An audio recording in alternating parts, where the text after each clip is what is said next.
Assalamualaikum warahmatullahi wabarakatuh. Selamat malam. Izin Pak, saya Rifki Kurniasyah untuk menjawab ujian tengah semester saya yaitu pemrograman berbasis web.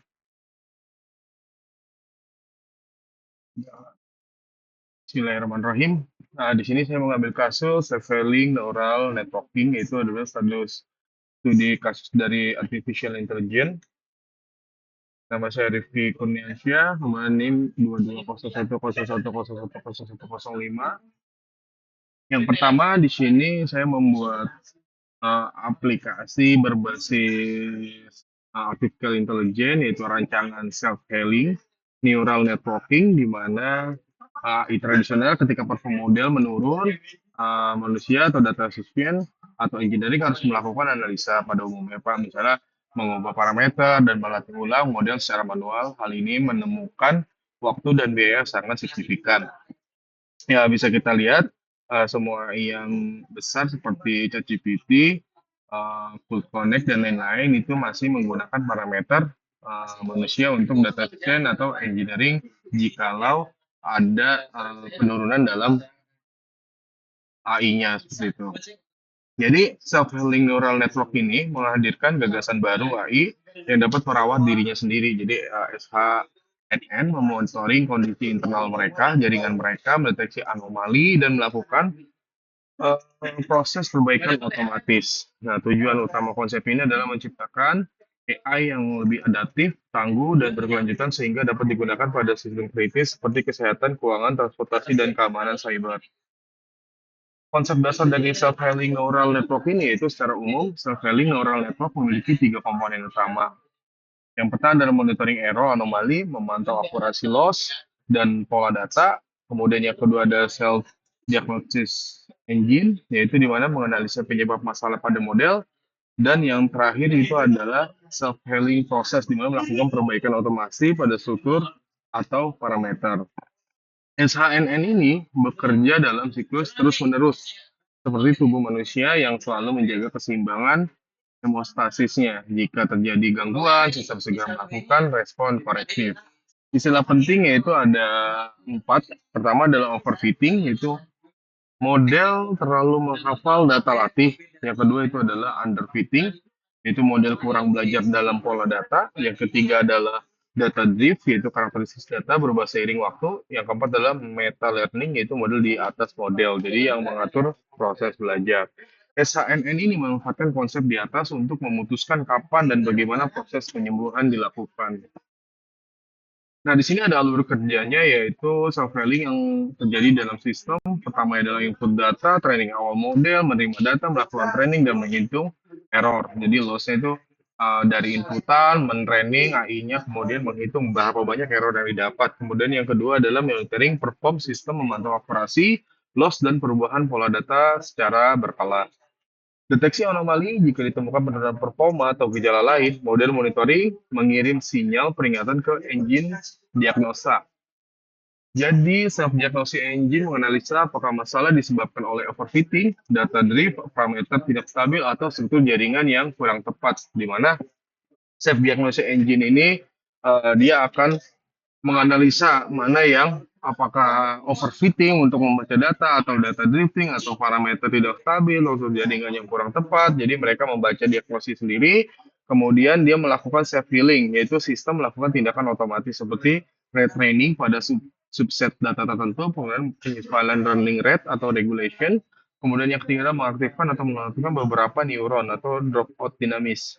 Jadi yang keenam ini itu validasi dan evaluasi ulang setelah perbaikan. Sistem menguji kembali perform jika masih buruk, siklus diperiksa, dan self-healing diulang.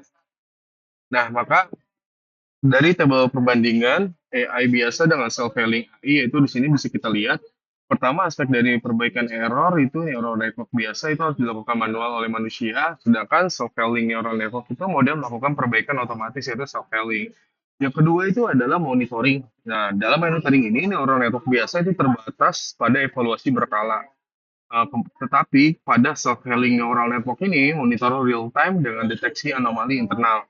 Dan yang ketiga itu ketahanan jangka panjang, rentan menurun ketika lingkungan berubah. Sedangkan self-healing neural network itu lebih tangguh daripada perubahan, adaptif terhadap data baru. Jadi dia akan terupdate sampai dengan terus-menerus jika ada anomali-anomali yang bermasalah.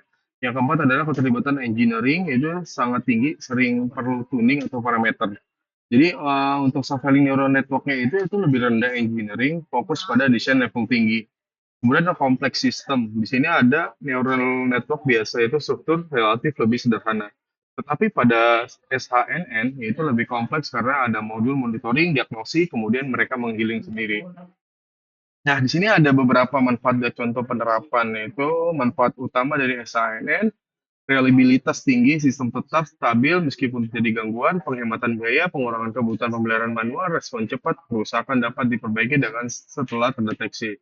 Kemudian ada scalabilitas, itu cocok untuk sistem besar yang sulit dimonitor oleh manusia.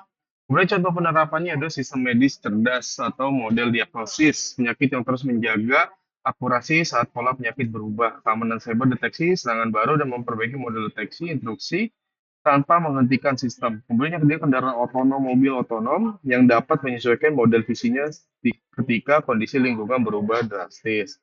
Kemudian yang keempat, financial system, prediksi risiko kredit yang menyesuaikan pola ekonomi terbaru secara otomatis atau sesuai dengan inflasi pada setiap tahunnya. Kemudian di sini ada beberapa tantangan dan isu pada SHIN, yaitu walaupun terlihat ideal, ini juga sampai sekarang juga belum ada untuk konsep SHIN yang dipakai, yaitu self-healing neural network. Mungkin ini sangat berbahaya juga jikalau disalahgunakan. Yaitu yang pertama adalah kompleksitas implementasi, membutuhkan arsitektur dan perhitungan yang jauh lebih rumit dibanding model biasa. Kemudian yang kedua, transparansi keputusan. Proses self-healing yang otomatis dapat sulit dijelaskan kepada pengguna, isu explainable IA.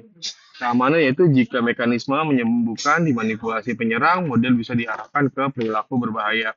Yang keempat yaitu adalah etika dan regulasi. Siapa yang bertanggung jawab jika AI memperbaiki dirinya sendiri namun menghasilkan keputusan salah? Karena itu pengembangan SHNN harus disertai pengawasan manusia, audit algoritma, serta dokumentasi yang jelas. Oke, di sini saya sudah membuat web based website aplikasi, web aplikasi yaitu SHN tentang penjelasannya. Yang pertama ada struktur filenya itu ada foto AI.png, itu style.css itu sebagai UI-nya Pak. Kemudian ada indeks HTML itu sebagai indeks halamannya. Nah, di sini pada eh, yang saya masukkan untuk pembuatannya itu ada 9 atribut sesuai dengan UTS saya, yaitu pertama ada tag atribut, di mana ada tag HTML, head, body, section, header, nav table, UI, tag OL, tag A, tag image, atribut health, kemudian src, kemudian ALT, kemudian ID, class, style, target, blank itu termasuk eh, termasuk termasuk atribut. Kemudian ada paragraf itu tag free, yaitu self-healing neural network adalah konsep AI yang mampu. Kemudian ada heading H1 dan H6, komentar HTML, itu seperti ini, teks formatting, link internal atau eksternal, di sini bisa kita lihat developer Mozilla, di sini konsep, internalnya pakai landing konsep, hashtag, apa namanya, pagar. Kemudian ada gambar image yaitu mengambil folder, kemudian ada table yaitu table perbandingan neural network dan SNN sudah lengkap. Kemudian ada list UL dan OL. Oke, di sini website-nya saya akan tampilkan. Saya sudah naikkan ke hosting juga, Pak. Nah, di sini untuk website-nya seperti ini. Ini standar HTML saja sama CSS.